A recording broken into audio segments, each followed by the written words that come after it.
어제는 여기 열애전에 세 분의 부처님 점안식이 있었습니다.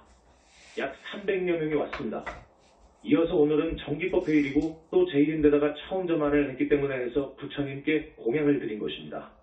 어제 오신 분들, 또 오늘 나와주신 분들, 우리 영산불교 현지궁에 성능공덕 많이 지은 분들, 성능공덕 따라 대단히 많은 업장이 손을 대었습니다.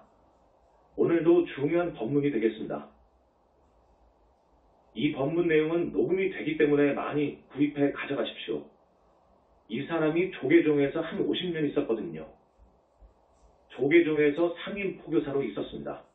무진장 스님하고 둘이서 1970년부터 쭉 상임 포교사로 있었는데 조계종을 뛰쳐나와 가지고 영산불교를 창종한 이유가 있습니다. 당대에 알아주는 도인 스님 밑에서 참선을 했지요. 가나선을 했습니다.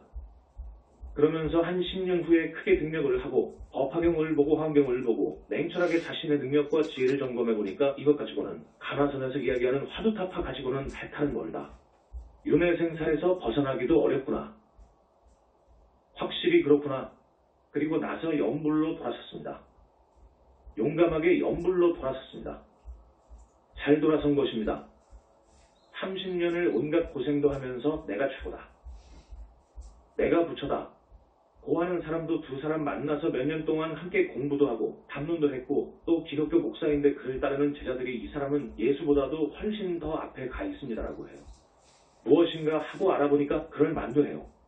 그런 목사하고도 상당 기간 교류했습니다. 그 사람들을 전부 뒤로 했습니다. 아니다. 이건 아니구나. 내가 거명은 안 씁니다. 그 목사만 하더라도 대단한 분입니다. 서울대학을 나오고 미국 MIT 공대를 나와서 정식으로 경제학 박사 학위를 취득하고 공학 박사를 취득하고 철학 박사, 신학 등 자기는 그래요. 보통 사람이 1000년 공부할 것을 했다. 그래요. 기도도 많이 했고 하여튼 대단한 사람입니다. 앞으로는 저 동해의 물을 가지고 에너지를 생산해야 되는데 휘발유를 대신하는 연료를 만들어야 된다. 이것은 사실 지금의 과학계에서 대체 에너지를 개발하려고 합니다. 이러한 착상을 이미 세계 과학계에서 30년, 50년 전에 착수했습니다. 그런데 이 사람이 제일 선두주자였어요. 거의 완료되었어요. 그런 사람이 나를 붙들고 형님 하자고 합니다. 내가 이 자리에서 조금도 말을 보태거나 빼지 않습니다. 저는 그런 사람이 아닙니다. 내 전생도 알아요. 보더라고요. 부처님 당시에 제일 가는 제자였다. 이 정도로 알았어요.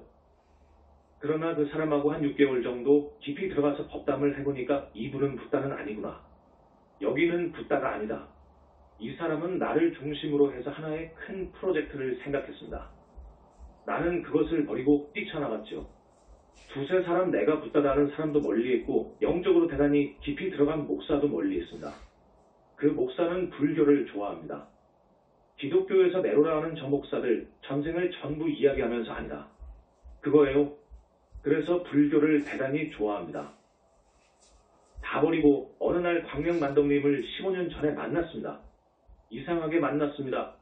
지금 밝히지만 보현보살이 움직였습니다. 또 많은 불보살님들이 나하고 광명만덕을 만날 수 있도록 계기를 마련했습니다.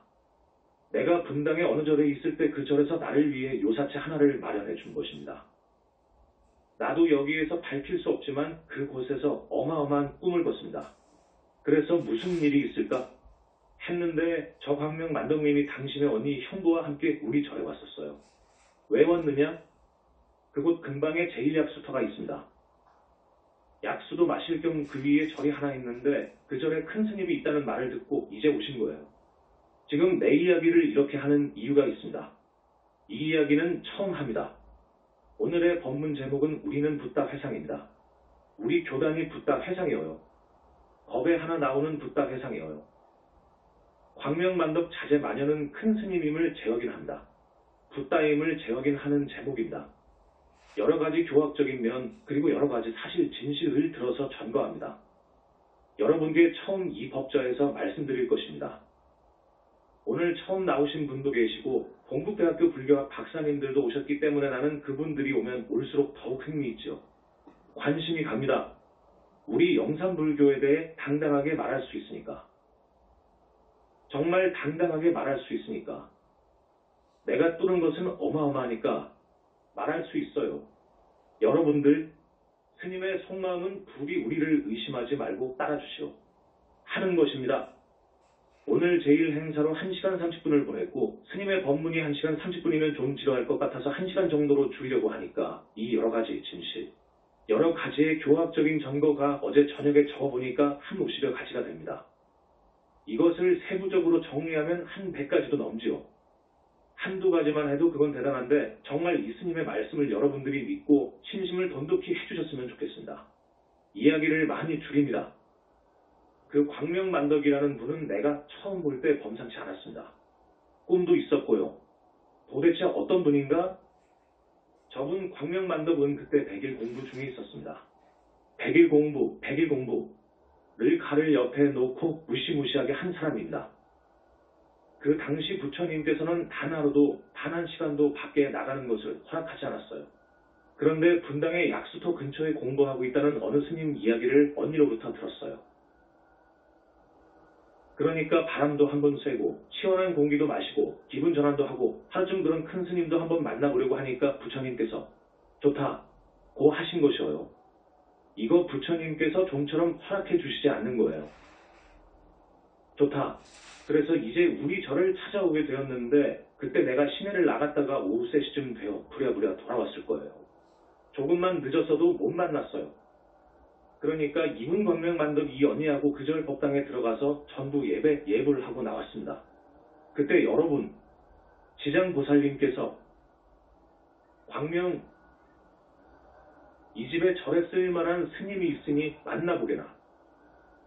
또 거기가 산왕산신도 모시고 칠성도 모시고 하는 그런 절이에요. 산왕님께 또 예불을 드리니까 산왕불께서 꼭 만나고 가게 그러신다 그거예요. 또 칠성님께 절하고 나오는데 칠성광열의 부처님께서 간곡히 말씀을 해서 저분 광명만덕 이날을 기다린 거예요. 나는 그 요사에서 공부하고 있는데 어느 손님이 와서 만나자고 하니까 뭘 하다가 이제 나갔을 거예요. 나가보니까 저분 광명만덕이 계셔서 내 방으로 모셨지요. 모시고 대뜸 공부를 물어봤어요. 나는 그러기 10여 년 전에 이미 등력을 했기 때문에 많은 선지식을 만났고 점검을 하고 어느 정도 점검할 수준이 되기 때문에 물어본 거예요. 여러 가지로 물어봤더니 저분 광명만덕은 이미 화두 타파를 했더라고요. 경계가 아주 강하게 화두를 타파했더라고요. 지금 조계종에서는 화두 타파하면 최고의 스님이 올시다. 화두 타파도 강약이 있습니다. 강으로 강하게 된 사람은 해능, 마조, 도주, 백장, 임재 등 이런 사람들처럼 됩니다. 크게 깨치면 그 정도 깨칩니다. 정말 그 정도 되었더라고요. 그 정도 되었어. 우리 선종회에서는 최고의 어른을 해능으로 봅니다. 밀교에서 밀라레빠를 그렇게 숭배하듯이 존경하듯이 해능을 존경합니다. 그 다음이 누구입니까? 마조이지요. 나도 선을 10여 년 하고 등력을 했기 때문에 선악은 하지 않았지만 자기들이 아는 것처럼 안다고요. 그래서 선악 강의를 할 정도는 된다고요. 그 분 광명만덕은 그 정도 깨쳤더라고요. 참 희유하구나. 희유하구나. 여자가 이거 희유하구나. 그래서 이제 헤어졌어요. 내가 그분 광명만덕의 전화번호를 따고 싶더라고요. 물어서 땄지요. 따놓고 내가 내일 저녁 8시에 전화하리라. 하고 약속했습니다. 우리는 1초도 어김없이 정확히 약속을 지키거든요. 그 다음날 저녁 8시 정각에 전화를 했습니다. 딱 받으시더라고요. 아마 그때 공부하시는 분을 붙들고 한 30분 전화 통화했을 거예요. 더 이상의 깊이를 들어갔나 했더니 보살의 경계를 넘어갔더라고요.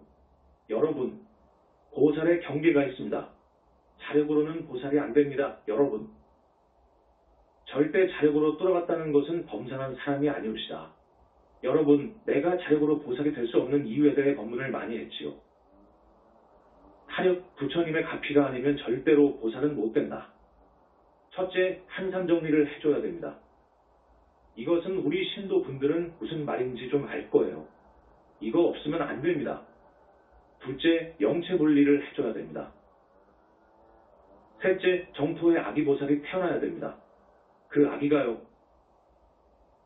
넷째, 여자이면 변녀성남이 되어야 됩니다. 이러한 것은 자력으로는 절대 안 됩니다. 그렇지 않습니까? 처음 오신 분들께는 이것을 설명해 줘야 되는데 죄송합니다. 이 현상계 존재의 속성은 세 가지입니다. 무상, 고업, 무아입니다. 이것을 철견하면 거기가 아란인 거예요. 그건 맞는 거요. 철견하면 아란이요. 저기 남방불교의 윗바사나 같으면 철견하면 거기는 아란으로 쑥 올라가는 거예요. 깨쳐서 화두타파에서 화두타파 갖고는 아란이 아닙니다. 아무리 강으로 해도 아닙니다. 여기서는 다시 두타행으로 들어가야 됩니다. 두타행이 뭐냐? 나 없는 공부를 하라 그거요. 나 없는 공부, 무아의 공부를 해야 되는 거예요. 공을 실천해야 되는 거예요. 그래서 착이 떨어져야 거기가 아란인 것입니다. 이 화두타파는요, 거기가 이제 아란이에요. 그런데 자기들은 조사라고 하지요. 조사를 부처같이 봐버리지요. 천만의 만만의 말씀이오시다 여러분. 확실한 신념과 내모드를 걸고 분명하다는 것을 말씀드립니다. 아닙니다. 고살도 아닙니다. 거기가 어떻게 붓다입니까? 이건 어불성설이지요. 절대 아닙니다. 그런데 이분 광명만도 근고사를 넘어갔더라고요. 우선 이 빛의 정도가 있습니다. 빛의 종류가요. 여러분, 빛도 반딧불이 있고 초롱불도 있고 전깃불도 있고 전깃불보다도 더 밝은 가로등 불도 있고 가로등 불은 빨갛고 노랗죠. 이 가로등 불보다도 아주 그냥 더 밝은 저기 교도소의 담장을 밝히는 사이트는 얼마나 밝습니까? 수은등이지요. 가로등 불보다 훨씬 밝지요. 그것보다도 더 밝은 빛, 모든 세상의 밝은 빛보다 더 밝은 빛이 자성에 비치어요. 마음자리 비치어요. 이것을 보는 것이 견성이어요. 내가 오늘 법문한 것을 녹음해서 주시라고요. 우리를 잘 알지도 못하면서 비방하는 사람, 우리를 아니다고 하는 사람들한테 주라고요. 정토에 빛이 있습니다. 그 정토에 빛은 자막은빛이 올시다. 거기 올라가려면 그건 정말 어렵습니다. 자력으로는 안 됩니다. 오직 부처님의 가피라야 됩니다. 우리 부처님 회상에서는 지금 보살이 몇 명 나왔습니다. 우리 부처님께서 성근공덕을 보고 우리 교단을 위해서 성근공덕을 많이 짓고 전생의 성근을 보고 이만하면 되겠다 해서 보살지에 올려준 사람이 지금 약 10명이 돼요. 어마어마한 일이어요. 그 보살들은 정토보살과 조금도 다름없어요. 몸에서 빛이 나요. 성자는 몸에서 빛이 나야 됩니다. 그런데 여러분은 빛을 못 봅니다. 길을 공부한 사람, 영능력이 아주 뛰어난 사람은 봅니다. 오라라고 하지요. 오라를 봅니다. 그러나 내가 이야기하는 것은 영혼체의 빛을 봐야 돼요. 영혼체를 봐야 되는데 영혼체를 본 사람은 부처님 이후 거의 없어요. 그래서 이무아라고 하는 부처님 용어가 지금 아주 왜곡되어가지고 참묘하게 해석되어가지고 이 불교 교학이 불교가 망해버린 거예요. 저분 광명만덕 은거기를 통과하더라고요. 그 다음날 또 전화했습니다. 그래서 공부가 어느 정도 되었느냐. 이건 내가 이제 몸이 떨리는 거요. 떨리는 거예요. 이럴 수가 있냐? 그거지. 저 사람 광명만덕 보니까 여자인데 한낱 여자야. 그래서 내가 자기 집에도 몇 번 가봤어요. 어머니하고 둘이서 공부를 탁 하고 계시더라고. 어머니하고 살더라고. 어머니를 보니까 어머니도 보살경계를 갔더라고. 이건 놀랄 일이라. 그래서 내가 이분은 가섭이라고 했습니다. 나는 이미 옛날부터 안한존자임을 알았어요. 이분은 가섭이다. 그래가지고 부처님께 물어보라고 했어요. 부처님이 어떻게 생겼냐? 이야기를 하는데 그것은 여러분, 내가 많은 시간에 걸쳐 부처님 이야기를 했을 거예요. 부처님 이야기를 했어요. 법화경 비유품에 있는 부처님. 소위 좀 어렵게 말하자면 IAM 자존자, 불생불멸의 우주의 변만에 있는 자존자, 무시 이전에 스스로 있는 자존자, 찐여, 힌두교에서 이야기하는 범함은 이것을 보는 경계가 다시 말의 본성을 보는 경계가 견성 이웃이다.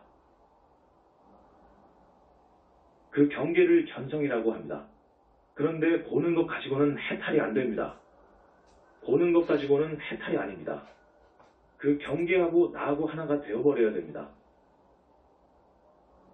개합이 되어야 되는 거예요. 그 개합은 붓다의 위에 올라가서 개합이 됩니다.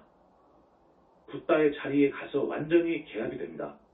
그래서 법신불이 생기고 법신불의 유형의 영구적인 지복의 몸인 보신이 생기는 거예요. 개합이 되어서 그 개합이 된 그것이 이목구비가 갖추어진 불신이 생기는 거예요. 아직도 이 불신이 생기는 것을 부처님 이후로 누구도 모릅니다. 그런데 더 깊은 것이 있어요. 불신이 생기는 이유를 알아야 되는데 여러분, 그것은 말할 수 없습니다. 붓다는 압니다. 불신이 생기는 이유가 있어요. 저 절대계, 천상계를 넘어가서 상대세계 유무의 세계 12의 세계 상대의 세계를 넘어간 저 세계를 본체의 세계라 그래. 본체계, 그러니까 본체의 실상을 봐버린 것이 견성이에요. 견성, 그런데 거기에 깊이 들어가면 들어갈수록, 정렬로 들어갈수록 상나가정의 니르바나의 세계가 있습니다. 이 세계는 언어로 표현 못해요. 이미 현상세계를 넘어버리면 언어도단이 되고 치맹첨열이 되는 거예요. 치맹첨열이 되어버려. 여러분, 견성한 사람들이 선문답을 하잖아요. 선문답을 못 알아듣잖아요. 그 자리를 뚫어본 사람, 들어가 본 사람은 알아들어요. 그런데 그 선문답이 다가 아니에요. 그것을 해탈로 인정해 줄 수가 없어요. 해탈로 인정해 줄 수 없어.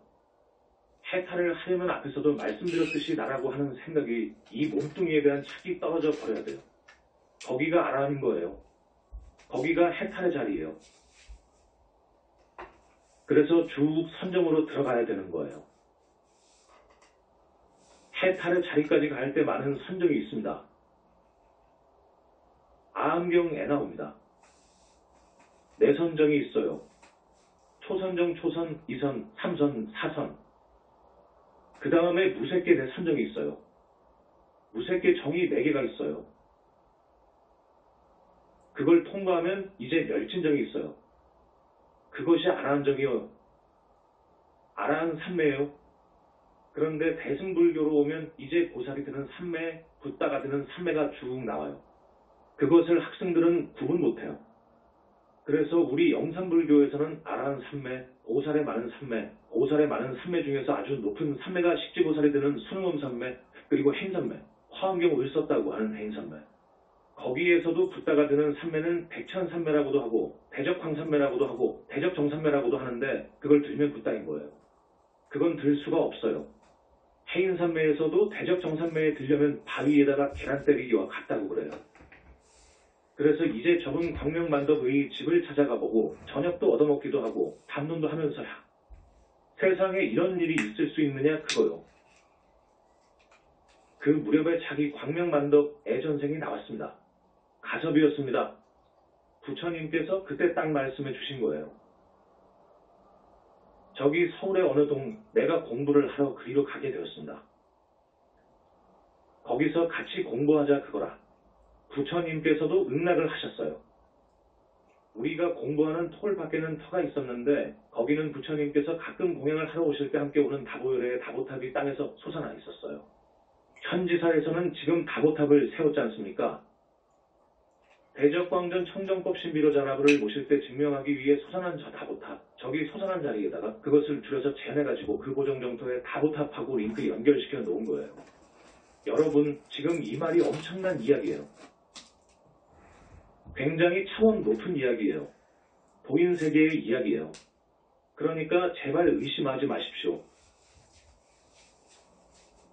가끔 여러분들한테 말씀 올립니다. 내가 2005년도에 붓다의 메시지 권을 썼을 거예요. 이것이 나가니까 선불교에서 내로라는 논객이 마구 비방을 했습니다. 우리는 그것도 몰랐어요. 공부하느라고 몰랐어. 비방하는 줄도 몰랐고, 그때는 컴퓨터도 없었으니까요. 나중에 누가 비방한다고 그래. 그런데 보니까 말도 안 되는 소리만 하더라고. 내가 대응할 수는 없고, 그때 마침 어떤 스님이 들어왔는데 공부를 많이 한 분이 있었어.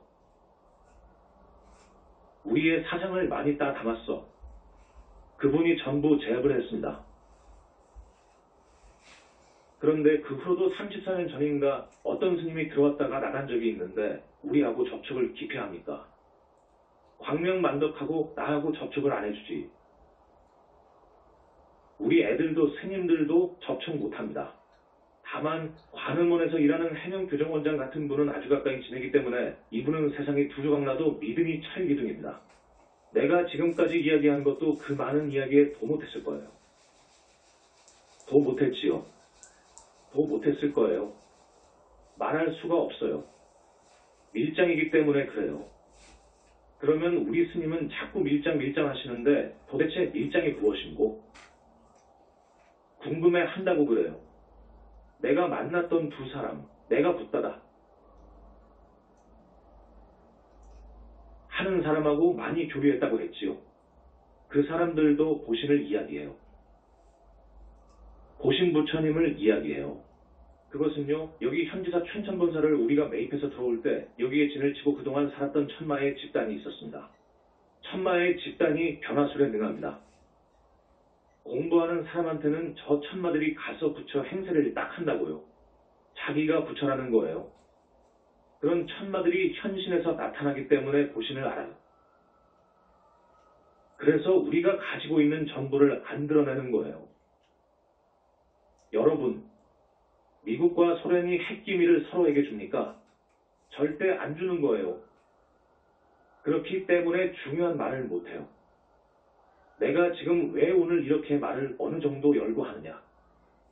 필요가 있지요. 여러분이 꼭 알아들어야 돼요. 알아들어야 돼. 그래서 나는 우리 신도들이 한 사람이라도 지옥 악이 축생에 떨어지는 것을 원치 않아요. 한 사람도 빠짐없이 사막도에 가는 것을 구해내야 돼요. 신도 중에 어떤 사람이 지옥에 갔다고 하면 통곡할 거예요. 저 지옥에는 가면 안 돼요. 지옥은 있어요. 그런데 지옥이 있고 극락이 있고 짐승도 된다고 하는 사실은 2600년, 3000년 동안 어떤 성자가 나와서 이것은 확실하다고 주장하고 법문한 것은 없어요. 부처님 당시에는 그런 법문을 했지요. 그런데 가끔 도인이 오셨기 때문에 이것이 떠돈단 말이에요. 지옥을 이야기하고 극락을 이야기해요. 그것은 어쨌든 간에 영불종의 덕입니다. 부처님 이후로 그동안에 많은 아라한도 나왔고 보살들도 왔어요. 붓다도 한 10명 왔어요. 유마거사가 붓다예요. 그래서 이것이 이렇게 흘러온 거예요. 그런데 그 누구도 정식으로 확신을 가지고 법상에서 논리 정연하게 이야기한 적은 없어요. 이건 우리 영산불교가 처음이에요. 많은 이야기가 있습니다. 그 다음에 우리가 서울 어느 동으로 수도처를 옮겼어요. 그 수도처가 망량신 중에서도 구렁이신 무주고원 대장이 살고 있었어요. 좋은 터는 그런 것이 있어요. 꼭 그래요. 그것들을 쫓아버릴 때의 법력은 여러분이 상상 못해요. 그것들을 쫓아버렸습니다. 그것들이 안 가는 거예요. 그런 이야기며 여기에 털을 잡은 재미있는 이야기가 있습니다. 그 천마 집단을 쫓은 이야기, 일대 접전이 벌어진 거예요, 여러분. 무서운 전쟁이 벌어진 거예요. 저것들은 독가루며 독화살이며 불덩어리 등을 막 쏴붙인 거예요. 여러분, 티베트 밀교의 밀라레빠가 있잖아요. 밀라레빠 10만송을 읽어보세요. 자기를 따르는 많은 수행제자들을 저기 깊은 산 동굴에다가 넣어놓고 공부를 시킨 거예요. 그러면 동굴을 뺐을 때 꼭 무엇이 주인이 있어요. 신이 있기도 하고 망량신도 있기도 하고 하늘신도 있기도 하고 그런단 말이에요. 그것들하고 논쟁을 해서 뺏기도 하고 싸움을 해서 뺏기도 하고 그래요. 그런데 그것은 우리한테 비하면 약과예요. 여기 현지사는 기가 막힌 명당 중에 명당입니다. 이 사바세계에서 최고의 명당입니다. 이명당이라는 이유가 있습니다. 이 성지, 여기는 진짜 성지입니다. 아시는 분은 알 거예요. 도대체 뭐가 어떠하길래 그렇게 성지라고 하오? 부처님 나라에서 쏟아지는 무량광 기둥, 그 말씀을 들어본 적이 있습니까? 여기가 그래요. 붓다가 아무 데서나 나오지 않아요. 장소가 있어요. 영지버섯도 최고의 산삼도 나는 곳에 나는 거예요. 서울의 어느 동 우리 제2의 수도처에서 부처님께서 자꾸 가자고 하시는 거예요. 자꾸 여기까지는 광명만덕의 기가 다 먹어버렸으니까 붓다가 될 길을 다 먹었으니까 자제마녀는 다른 데로 가야 된다. 다른 데로 이사 가라. 고 해서 우리가 며칠에 걸쳐 전국을 다닌 거예요. 저기 부산 삼남진까지 갔었어요. 좋다는 데는 다 가서 본 거예요. 저기 충청도 음성 저쪽 청주 쪽까지 내려가기도 했습니다. 그런데 하루는 보명부처님께서 북한강을 끼고 쭉 가라. 고 하신 거예요. 정확히 말씀해 주시지 않습니다. 우리의 지혜에다가 맡긴 거예요. 그래서 이제 가평을 넘어서 저기 북한강변을 끼고 가라고 했으니까 춘천 시내로 안 가고 강변으로 오다가 보니까 여기까지 우리가 온 거예요. 콜택시 한 대 불러가지고 다녔습니다. 우리가 속으로 여기가 어디 좋은 곳이 있는 것 같다는 생각이 들었습니다.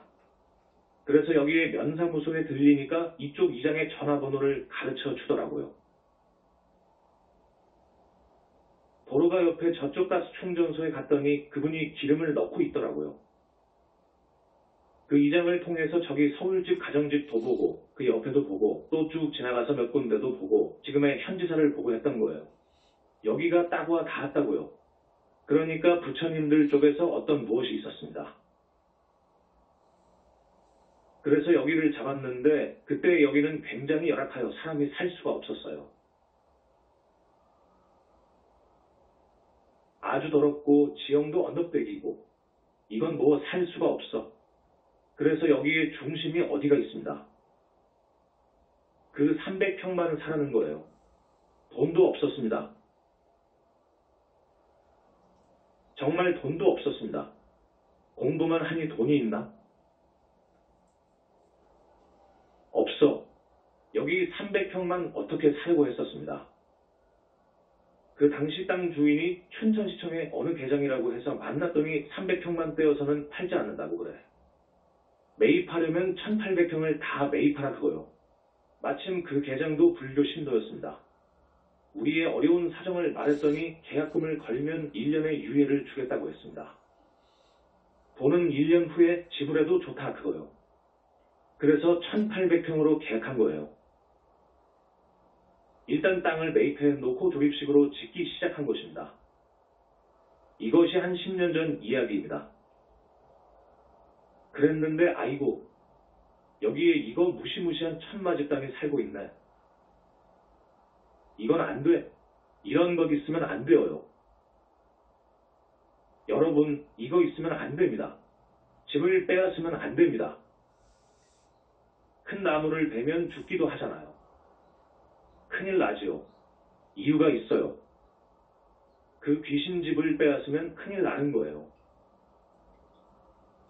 여기는 자기들이 대대로 몇백 년을 진치고 있고 파워 힘가 있는 그런 하늘신인데요.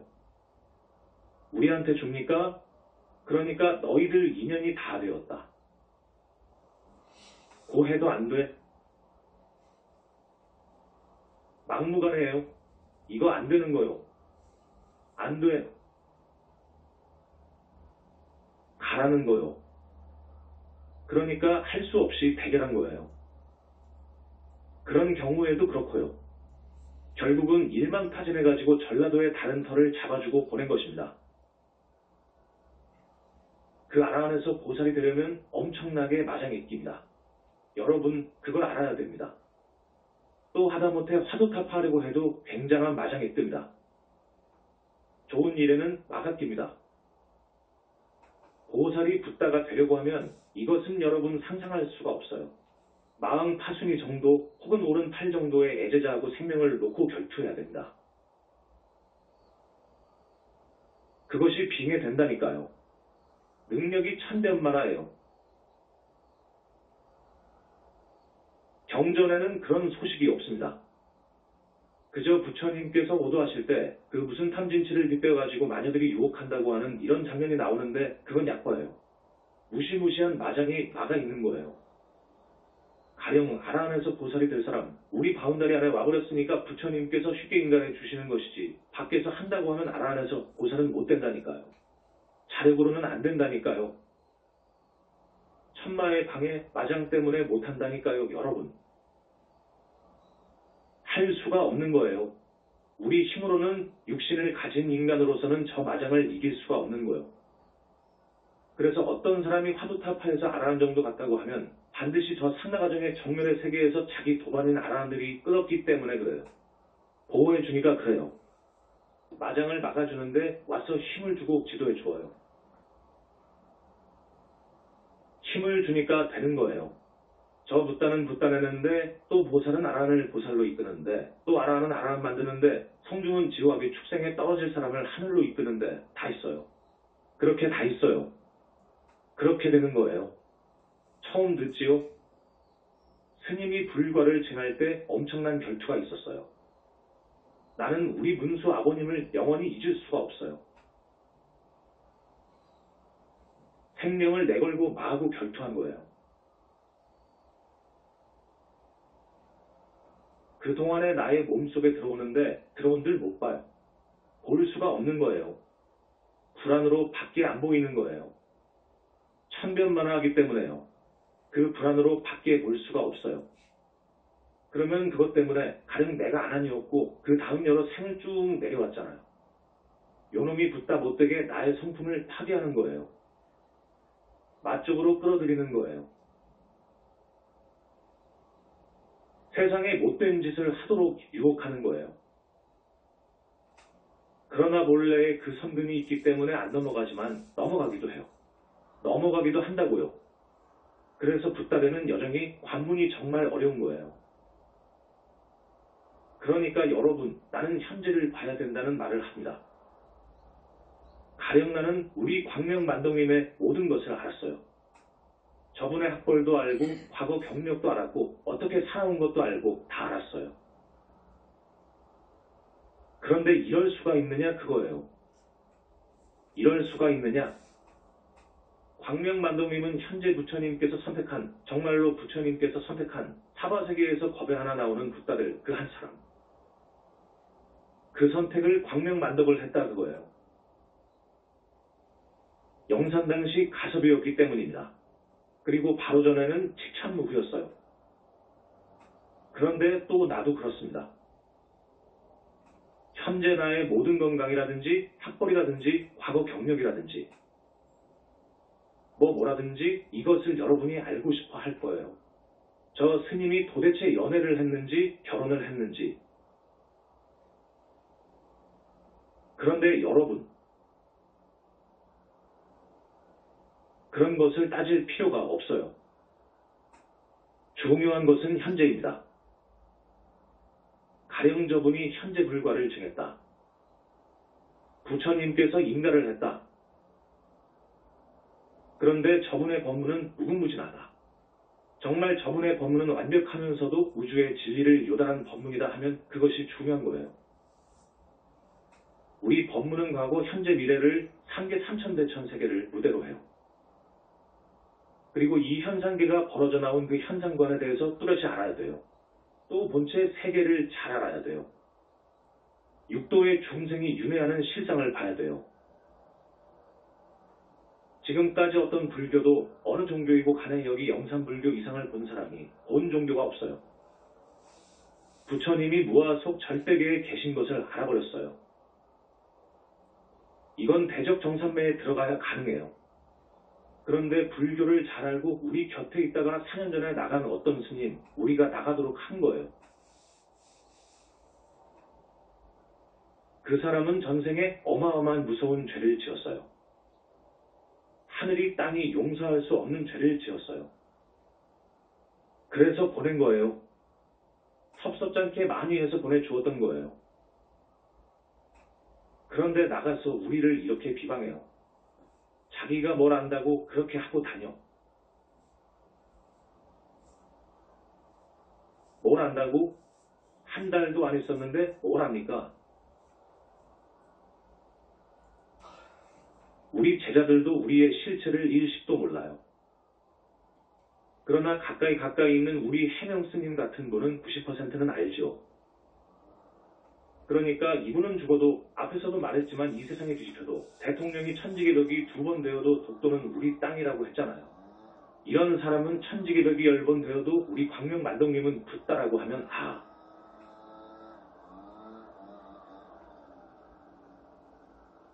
그러죠. 아니까 밀장을 많이 이야기해서 아니까 여러분들에게는 밀장을 이야기할 수가 없어요. 밀장을 이야기할 수가 없는 거예요. 조금은 이해하겠습니까? 부처님께서 이 세상에 오신 번호가 있어요. 출세 번호라고 해요. 이것을 법화경에서는 1대4인연이라고 합니다. 1대4인연이라는 말이 무슨 말이냐? 우리들은 착한 사람이 되어서 죄를 짓지 않고 좋은 일 많이 하고 부처님 공부를 많이 해서 윤회에 떨어져서는 안 되고 윤회를 벗어나야 되고 삼계를 탈출한 보살이 되어야 되고 구경에는 붓다가 되어야 돼요. 붓다가 되어야 영원히 멸도하지 않거든요. 부처님께서 이걸 전해주러 오신 거예요. 저 예수나 저 누구나 저 외도의 수장들은 언젠가 그 자리를 다음 사람한테 물려줄 때가 있어요. 언젠가 그 자리를 주고 나올 때가 있어요. 사람으로 올 때가 있어요. 영원하지 않는 거예요. 사람으로 오게 되면 그런 자리에 다시 간다는 보장이 없어요.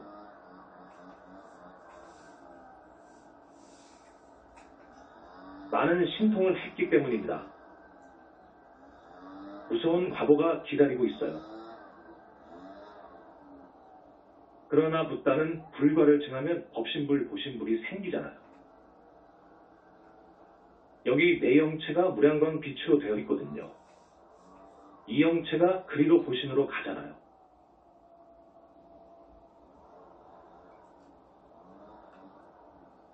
보신불과 합해버리잖아요. 무량억정광이라는 빛으로 이루어져 있기 때문에 미래제가 다 하도록 멸도할 수 없어요. 오직 붓다만이 그래요. 그래서 부처님께서는 붓다의 길로 가도록 인도하시는 겁니다.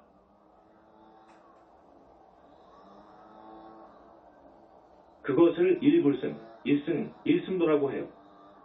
회삼기일이라고 그래. 법화경에서는 6가지의 비유가 있잖아요. 그래서 그 길로 인도하시는 거예요. 많은 사람들이 성근공덕 지어서 공부 잘해서 모두 보살이 되기를 바라고 구경에 가서는 붓다 되기를 바라는 거예요. 그렇기 때문에 법화경, 화엄경은 최상승 최상등기의 불자들에게 하는 이야기예요. 이에 비하면 금강경은 불법의 토대를 닦는 법문이에요. 그러니까 1대4인연이라는 말을 쉽게 말하면 죄짓지 말고 살아라. 더 이상 죄짓지 말고 살아라. 하는 말을 전하러 오신 것이다.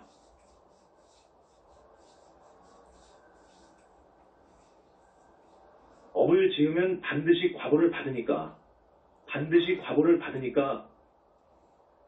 그 업의 종자는 썩지를 않아. 부패하지를 않아. 과보를 반드시 받아. 죄짓지 말라. 그런데 세상 사람들이 사는 모습을 보면 어떤 사람은 무서운 죄를 짓기도 해요. 입으로 무서운 죄를 짓기도 해요. 이렇게 붓다의 회상이 뜨고 붓다가 나오는데 무슨 공부를, 어떤 공부를 그렇게 많이 해서 부처가 되었을까?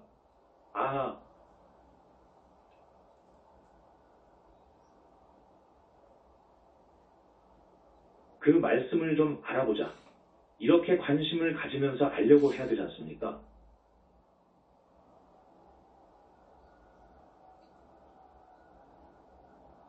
스님이 지금까지 150회 정도 법문하고 책이 한 20권 나갔잖아요. 그래서 긍정적으로 봐야 되는데 이건 그냥 자기들 마음 세계하고 너무도 동떨어져 있으니까 이건 그냥 인정을 하지 않는다고요. 인정을 안 해요. 더구나 지옥종자들은 이건 뭐 이게 말이 되냐고 하지요. 험담하고 흉보고 비방하고 능멸해버리면 이거 큰일 나는 거예요.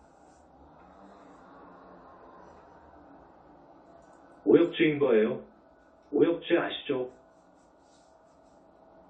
아버지 어머니를 죽인 죄, 부처님 몸에서 피를 내게 한 죄, 붓다 불과를 이룬 사람한테 피를 내게 한 죄, 마음에 상처를 준 죄. 정말로 마음 아프게 해서 상처를 주면 이건 오역죄인 거예요. 이 붓땅회상 이걸 파괴해버리면 큰일 나는 거예요. 타화합승이에요. 타화합승 죄이거든요. 이러려고 한단 말이에요. 그런 사람들이 있기 때문에 여러분들한테 행여 높아심에서 상기시켜드립니다. 아라한 같은 성자를 죽인 죄. 우리 현지사 신도분들은 정말로 착합니다. 아주 착해요. 그러나 우리가 이렇게 너무 빨리 크니까 주위의 시기 질투가 심합니다. 사람들이 가지각색에다가 여러 층층이잖아요. 그런 사람이 나오지 않기를 너무너무도 바랍니다. 그런 사람이 안 나오기를 바라는 마음 간절합니다.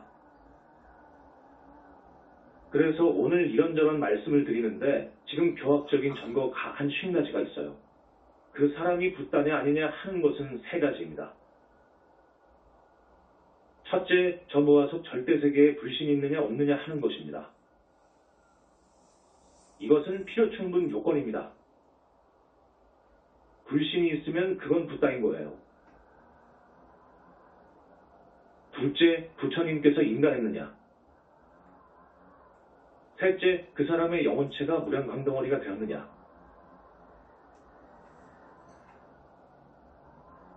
이 3가지가 필요충분 조건입니다. 여러분, 사람이 죽으면 끝나는 것이 아니거든요. 다시 어디에 가서 태어나고 어디에 가서 벌받고 또 죽으면 또 어디로 오고 육도를 윤회한다고 했잖아요. 윤회합니다. 윤회를 하는 데는 반드시 기체, 가 있어야 됩니다. 본체가 있어야 내가 윤회하는 거예요. 이 본체가 없이 윤회할 수가 없는 거예요.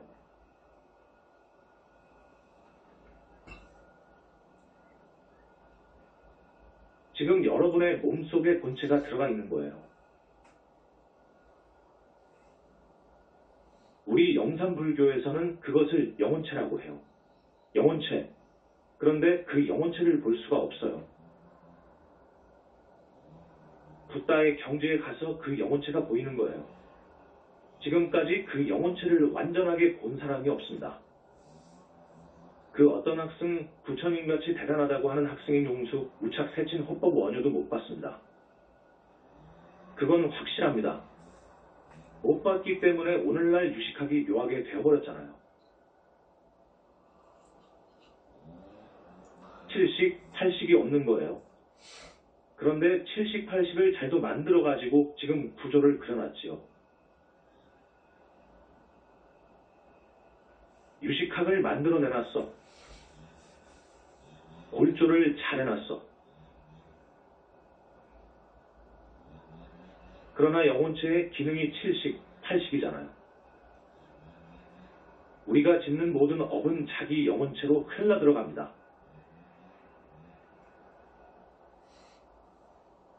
종자가 그리로 들어가요. 거기서 자라요. 그래서 보면 저 사람은 곧 식물인간이 되겠구나.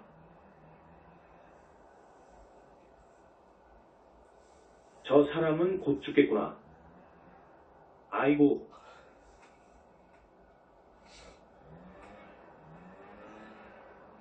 저 사람 큰일 났다.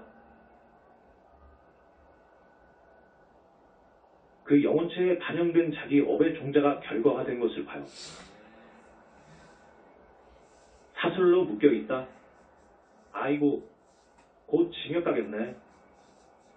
하얀 봉대로 전부 쌓여있다. 곧 식물인간이 되겠네. 이러한 것을 알 수 있습니다.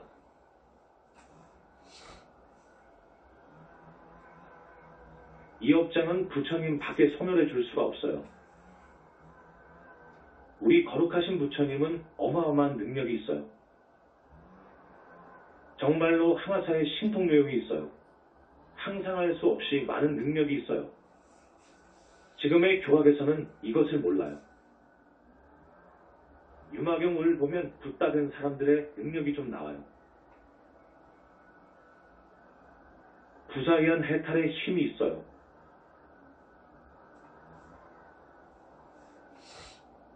유마경에 좀 나와요. 오늘 법회에 유마경을 전공하신 불교학 박사가 오셨어요.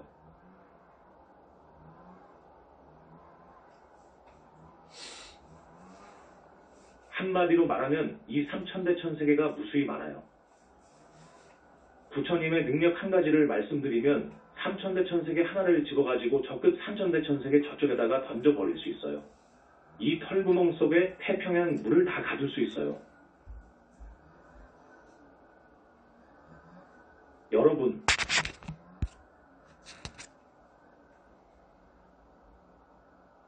상상하겠습니까? 이게 진짜 부처님의 경지예요. 여기는요,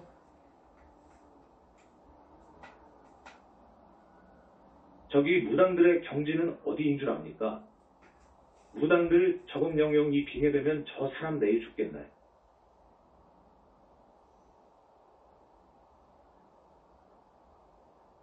하고 핀셋으로 딱 뽑아서 말할 정도의 힘이 가끔 있어요. 그건 빙의된 것 때문에 그래요. 귀신이 빙의되어서 그래요. 다 아느냐?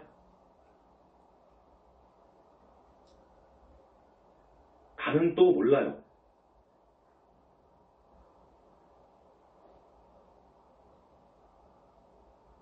어쩌다가 탁 맞히는 것은 맞춰요. 그게 이제 무당의 능력입니다.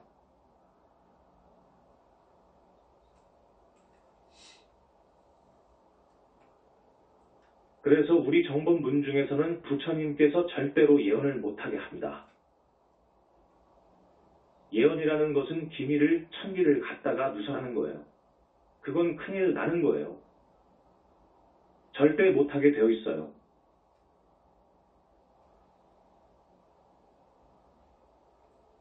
그래서 우리들에게는 그런 능력을 안 줍니다. 부처님께서 막아버려요.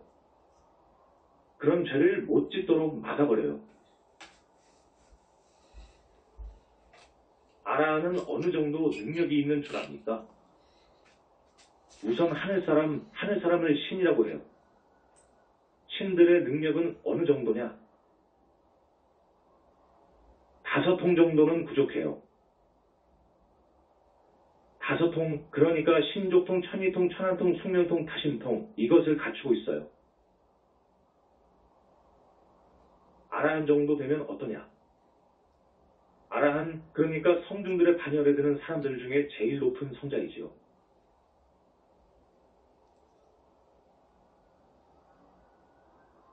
아라한은 5통에다가 누진통이 들어가요. 누진통, 6통이 있는 거예요. 보살은 3명 6통을 갖추어요. 부처는 항아사에 묘행이 있어요. 항아사에 묘행이 있는데 앞에서 말씀드렸듯이 어떤 사람에게는 한 일주일을 1겁으로 늘려줄 수도 있어요. 또 1겁을 일주일로 생각하게끔 해줄 수도 있어요. 부처님의 능력이 또 괴겁에서 공겁으로 들어갈 때 핵분열을 일으켜가지고 삼전천까지 전부 파괴가 되잖아요. 모든 별들, 모든 것이 전부 입자로 돌아가 버리잖아요. 큰 거파, 어파예요. 부처님은 그것을 가능케 하는 거파를 먹어버릴 수 있어요. 부처님은 이런 능력이 있는 거예요. 그것을 사사무의 애돌이라고 그래요. 사사무에라고 해요. 그러니까 지금 우리 광명만동님의 능력은 그 정도는 돼요. 저분은 태자니까요. 지존의 태자입니다. 엄청납니다. 지옥을 본다, 극락세계를 본다, 그건 물론입니다. 그러나 절대로 신통은 못하게 하고 있어요. 신통을 보여줄 수가 없어요. 이중생들을 가르쳐서 자연스럽게 순리로 영적으로 성장하도록 해야 돼요. 신조통을 보여주면 큰일 납니다. 여기서 둔갑을 해가지고 축제에서 미국을 갔다 왔다 한다든지 하면 이거 큰일 나는 거예요. 이건 마술이어요. 마술통이어요.